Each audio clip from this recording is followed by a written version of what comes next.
What's up, everybody? It's your boy Drew from Project Infinite.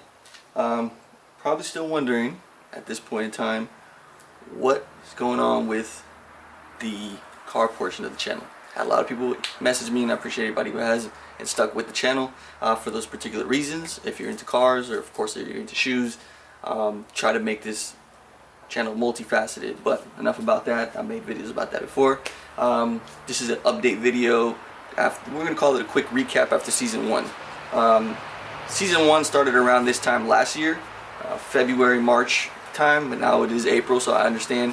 But there's been we did 13 episodes, and they're kind of was cliffhangers as far as what's all going on. First, foremost, Project Infinite t-shirts. I'm putting it through its paces, and then eventually probably put that out for you guys on the site. So check out projectinfinite.org.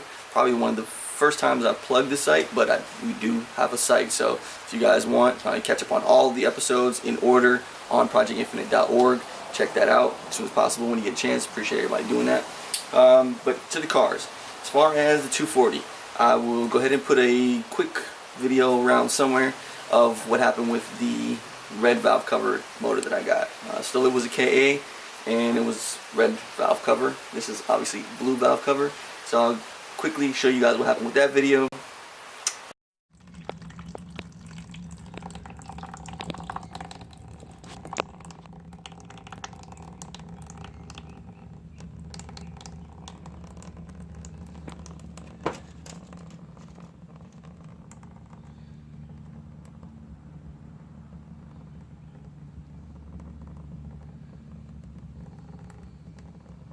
So as you can see, that was a bad motor. At some point in time, the guy that I purchased it from said it was good motor, and when I went to go put it in the car, it turned out that it had a bad head gasket. Now I could have went ahead and put a head gasket on it. Unfortunately, I didn't know how long the motor sat, and after the fact of it being messed up, I didn't really trust the guy to tell me the truth on what was going on with that motor and how long it sat and all that good stuff. So I figured now I had two motors at this point. I had a motor with a rod knock originally that you guys know. I'll probably put that in there somewhere. And then I had the one with the bad head gasket. Unfortunately, what I could have done is take those two motors and made one good motor out of it. But like I said, I didn't know how bad the blown head gasket motor was, if there was indeed something else going on with it. I didn't feel like cracking it open to go ahead and try. So at that point in time, the plan was to go ahead and get another motor. Went ahead and got a motor, found a guy online who rebuilds the motors, talked to him, of course legit checked him and all that good stuff. So this is a rebuilt motor. It's got single cam pistons in it, rods, brand new rods, all that good stuff. And we made a deal to go ahead and trade him my two motors that were bad, excuse me, as he rebuilds them all the time, and get this one from him. He shot me a little bit of cash on the side. So I went ahead and get this motor. This motor, I've had this motor for about 2 weeks now, and I've been working on it little by little to get it put back together. Just putting all my accessories on it. Rear main seal, things of that nature, things that you should do while the motor is outside of the car. That way it's not a pain in the ass when you put it in the car to do it again. So if you want to do a rear main seal, for example, it's going to be a pain in the ass while it's in the car. So these are the types of things you do when it's outside of the car. Of course, my distributor, I have my intake manifold, my exhaust manifold still in the car. So I'll take you guys a quick look around at certain things that I've done to the car since it's been sitting. That way you guys have more of an update and see what's kind of going on. Also, I can take it to the S4. Well, just to let you know, with the S4, the mass airflow sensor was bad on it. It was causing misfires. The mass airflow sensor was reading way too high. And then I went ahead and got something for that car. But I think I'm going to do this one as a 240 video. Then I'm going to go ahead and do the S4 video probably separate, because there's a lot of stuff that's been done to that as well. To give you an update on my brother's cars, as far as he got a BMW 3 Series car. He has a CRX still. 4Runner still over here, and he still has got the Civic as well.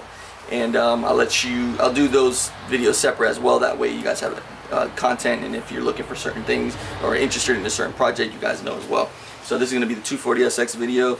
I'll do the S4 video, then I'll do his cars as well, and I also have a feature of car that I'm trying to get on the channel, so that you guys can see truly what a project is, and kind of, it's not like a finished car. It's in progress car, and to me those are the most interesting kind of builds, because you see it from what it was to what it is to what it's turns out to be at the very end, instead of just seeing, you know, finished product and not seeing through the steps of what that is. And really that's what this channel is for, as far as this portion of the channel, is to see the process of this whole the entire thing, from beginning all the way to the end.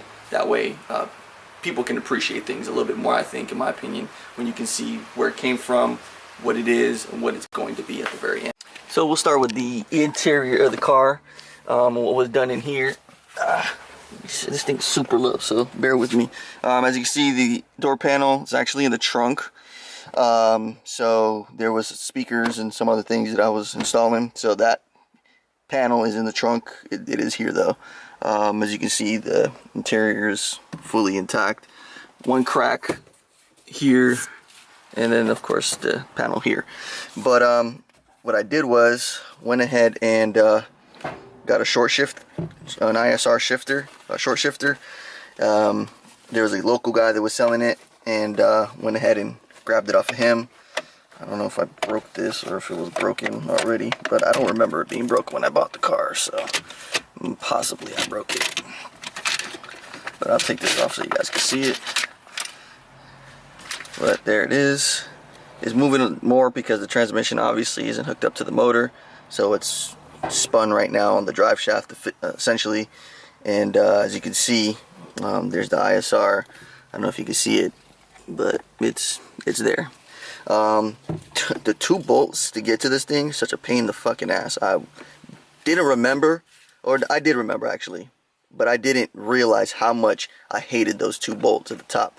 So that being said, like anybody else more than likely who's dealt with these, I put them in. I didn't tighten them too much, but there's 6 of them. There's 3 on this side, 3 on that side. These 4 down here are super tight, and those 2 are pretty much can tight. But as you can see, put the project, the Infinite, if it's gonna focus,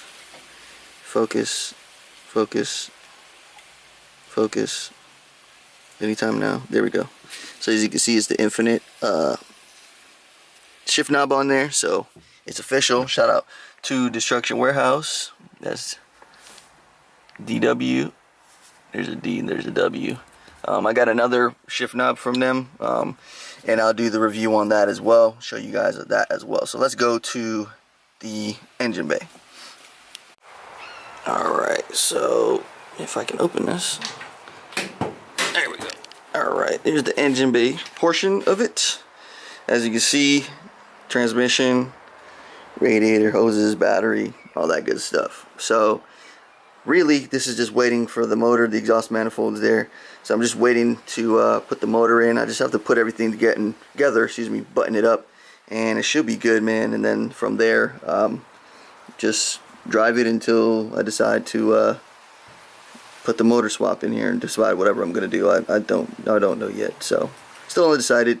But once I figure it out, definitely will let you guys know.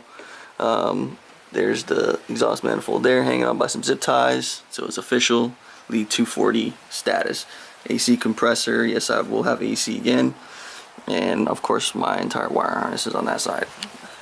And there's more shit over there. Power steering and all that good stuff. I do need motor mounts, as you can see, so I will be grabbing that shortly. But yeah, so there's that. So again, guys, like I said, it's quick 240sx update video. See where we were at with it. Gonna go ahead and film when I start putting this in. Just gotta get some valve cover screws, or go to Ace and probably Ace Hardware if you guys are familiar or not. Get some washers and just make it so that spaces out, because for some reason no one sells these bolts by themselves. I don't know why. But yeah, when I start getting ready to put this in, put it all together, keep an eye on the Instagram as well. We do, quick little things here and there when we do quick little updates. It doesn't, involve an entire video. We'll do that as well. So I put the intake manifold, the bottom, top portion, the bottom portion already together. All I gotta do is pretty much put it on here. I'm trying to get an engine stand from a buddy right now, so that I can put on the flywheel, put the clutch on there, tighten up the front, and call it a day. So once we get that started, we'll keep you guys updated as well. And then, like I said, I have other videos that will be coming after this one as well. So this is going to be a start of more rolling videos as far as the Project Infinite side of it. and like, comment, subscribe if you do like that portion of the channel. And even if you like the shoe portion of the channel, I appreciate a thumbs up as well. It helps create more content, whether it be for the cars or for the kicks, and we'll go from there. And as always, man, I appreciate you guys' support. I appreciate the comments, I appreciate the messages, and let's keep going, let's keep going forward together. As always, man, this has been your boy Drew, Project Infinite, and as always, y'all stay blessed.